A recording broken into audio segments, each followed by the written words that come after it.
रोहितमध्ये असणारी प्रचंड अस्वस्थता.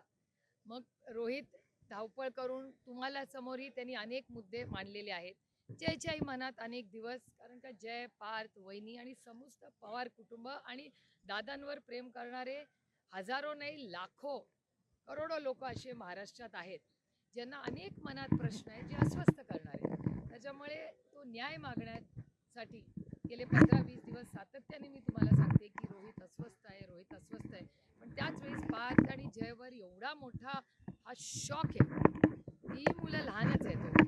त्याच्यामुळे ह्या सगळ्या प्रक्रियेतून काल जयनीही त्याच्या भावना काल आपल्या सगळ्यांबरोबर शेअर केल्या. आणि सगळेच म्हणजे आमचं कुटुंब, आणि आमचं कुटुंब म्हणजे ज्यांचं आडनाव पवार आहे एवढेच कुटुंब नाही. तमाम गेल्या 6 दशकामध्ये या तमाम महाराष्ट्रानी आणि देशातल्या लोकांनी जे प्रेम पवार कुटुंबाला दिलं त्याबद्दल मी त्यांचे मनपूर्वक आभार मानते. आणि अडचणीच्या काळात मी सगळे समस्त पवार कुटुंब आणि आपलं हे जे कुटुंब आहे त्याच्यात आपण या दुःखात एकत्र आहोत आणि एकामेकाचा साथ देऊन दादाची जी अपूर्णी स्वप्न आहेत ती पूर्ण करण्यासाठी आपण सगळ्यांनी एकत्र काम केलं पाहिजे.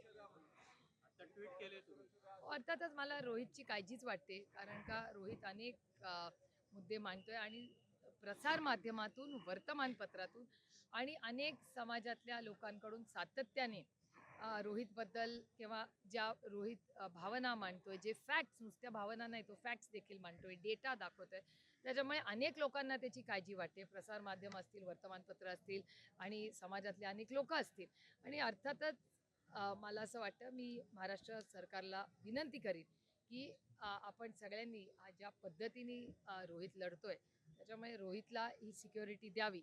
त्याची सिक्युरिटी माननीय मुख्यमंत्र्यांनी रिव्ह्यू करावी.